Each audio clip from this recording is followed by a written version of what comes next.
लिखिएगा calculation of tetrahedral void, calculation of tetra, ऐसे लिखिएगा, देखिए calculation of tetrahedral void and octahedral wide, इस तरह से लिखिएगा।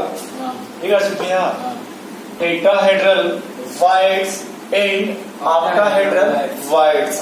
पहला पॉइंट लिखिएगा एकदम आराम से, if packing atom, if packing atom, packing atom समझते हैं आप, रैंक हम ब्रैकेट में लिख गए ऐसे, जेड बराबर ऐसे लिख लीजिएगा कैपिटल एन, मतलब आप पैकिंग एटम को क्या मान रहे हैं, एन। तो लिखिएगा total number of octahedral wide, total number of octahedral wide किसके बराबर होगा, फिर लिखिएगा total number of tetrahedral void, total number of tetrahedral कितना होगा, 2n, 2n। नहीं समझ पा रहे क्योंकि आपके एनसीईआरटी में यही शायद लिखा था, याद कीजिए कि हमेशा छोटे वाले को 2 ट्रॉफी देते थे, याद आ रहा थोड़ा बहुत। फिर आगे लिखिए in case of FCC, example हम क्या ले रहे हैं, FCC, समझ रहे एग्जाम्पल। तो FCC में number of atom, total number of atom 4।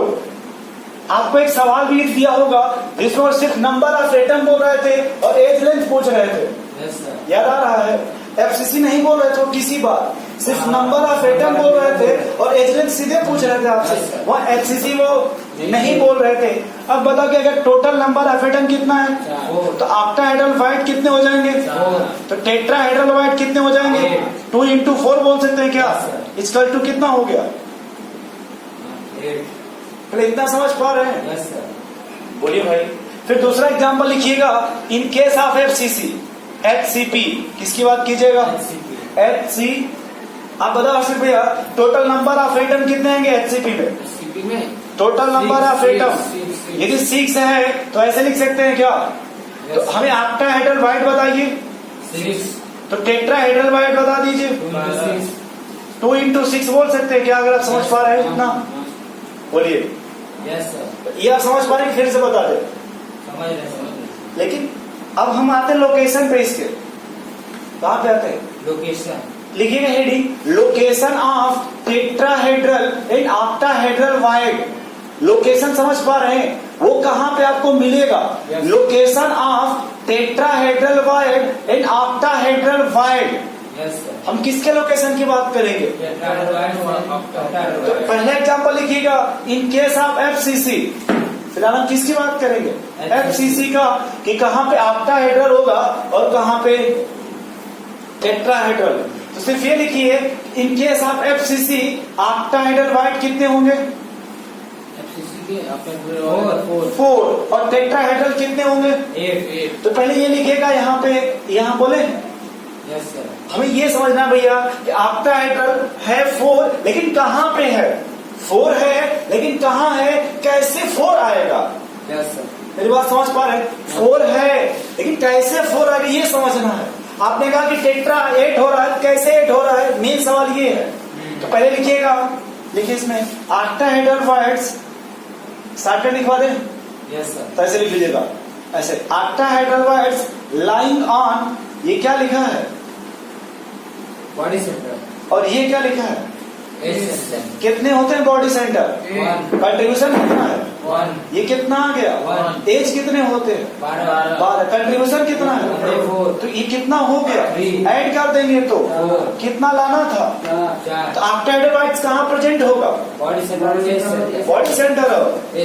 अगर देखिए फिर से आप, अगर ये आएंगे BCC में, कहाँ पे, तो उसका रैंक बता दीजिए, BCC का 2, तो वहां पे फिर आप ऑक्टाहेड्रल वाइड कितना आना चाहिए, 2, तो वहां कैसे निकालेंगे, 2 ऑक्टाहेड्रल वाइड जी, क्योंकि एक तो आपने कहा बॉडी सेंटर हो गया, ठीक है मान लीजिए चलो बॉडी सेंटर हो गया, लेकिन फिर यहाँ तो 3 आ रहा है ना, तो वहां पे जो आप बोले ना कि एज, तो अल्टरनेट एज लेते हैं, अल्टरनेट एज कितने होंगे BCC में, किसी भी क्यूब में। हाँ 4 होंगे। अब 4 का कंट्रीब्यूशन 1/4 4 into 4। अब बॉडी सेंटर का 1:1। 2 नहीं समझ पाए, समझ आगे चला जाए। Yes sir. ये समझ में पहले ये कैसे 4 आ गया। हाँ। ये किसका लोकेशन है? ऑक्टाहेड्रल एफसीसी में ऑक्टाहेड्रल कहाँ कहाँ प्रेजेंट होगा? बॉडी सेंटर और एज तो सेंटर। लिख सकते हैं यहाँ पे octahedral are lying on body centre as well as body centre as well as edge centre. Edge centre. क्या ये आप समझ पा रहे हैं? Yes sir. फिर से बताएं। अरे ऐसे आप बहुत बार सवाल लिखे होंगे, ऐसी बात नहीं पहले बार आप लिख रहे हैं। यहाँ प्लस बना लीजिएगा और क्या इसको ब्रैकेट में कर लीजिएगा। नोट कीजिए जल्दी से यहाँ पे। तो आपसे ये कहा गया था, फिर से सुनिएगा, लिखते रहिए सुनते रहिए कि आपसे 8 क्यूब बताने की बात की गई थी ना। 8 क्यूब यस सर। आपने बनाया नहीं बनाया? चलिए आप देखते रहिएगा, बनाते रहिएगा। एक क्यूब ऐसे बना लेंगे, यस सर। पहले ऐसे। दूसरा जब इसमें बनाइएगा ना भैया, दूसरा ये ध्यान दीजिएगा, बस यार डिफरेंस बहुत कम दीजिएगा। कितना डिफरेंस? बहुत। इतना कम ना रहे दिखाई भी ना दे। ऐसे बन गया भैया। Yes sir. फिर मिला, ऐसे मिलाइए। ये देखिए ऐसे है ये ढलान, और ऐसे देख रहे हैं ऐसे। Yes sir. यहाँ देखिए ऐसे मैच कर रहा है, मिलाइए इनको। थोड़ा बहुत समझ में आ रहा है? Yes sir. एग्जैक्ट नहीं बनेगा कोई बात नहीं। ये देखिए ऐसे कि ढक रहा है ना, ऐसे ढल रहा है। हाँ। इनको ऐसे मिलाइए। यस नहीं समझ रहे? समझ रहे। इसको जब थोड़ा प्यार से बनाएंगे ऐसे आ रहा ना, इस तरह से। हाँ। ये देखिए इस तरह से आ रहा है कि नहीं? फिर ऐसे मिलाइए। हाँ नहीं समझ पाए समझ रहे। तो क्या इनको हम यहाँ से ऐसे मिला दें? Yes sir. बोलिए। Yes sir. ये देखिए इसमें से जो ऊपर की लाइन को ऊपर से, नीचे वाली को नीचे से। ये ऊपर आई नहीं? हाँ। ऊपर से मिलाइए। ये नीचे वाली को नीचे से। ऐसे मिला दीजिए। कुछ हुआ थोड़ा बहुत? Yes sir. नहीं समझ आ रहा? कोई बात नहीं। ऊपर वाली को, ऊपर से। नीचे वाली को नीचे से। ऐसे मिला दिया जाए। Yes sir. देखो बन गया 8 क्यूब। जब अच्छे से बनाए नहीं बन जाएगा। बन जाएगा। अब नहीं समझना तो एनसीईआरटी जाके एक बार देख लीजिएगा, ऐसे बनाया होगा एनसीईआरटी में। Yes, sir. और इसी से बाहर एक को निकाल देंगे, बोल देंगे यही हो गया क्यूब। आप में देखो ऐसे। हाँ। इसको बोलते हैं specialities of cube. Yes sir. Specialities of cube. और इसी को बोलते हैं यूनिट सेल क्यूब का। यूनिट से। तो आपने कभी शुरू में लिखा होगा यूनिट सेल होता है smallest portion of the crystal. हाँ। अच्छा कि ये होता है lifting unit of the crystal. ये लार्जेस्ट होता है, लेकिन रिफ्टिंग के द्वारा बनता है। Lifting of unit cells. Lifting of- नहीं समझ पा रहा, छापे जल्दी से तो इतना होगा जल्दी।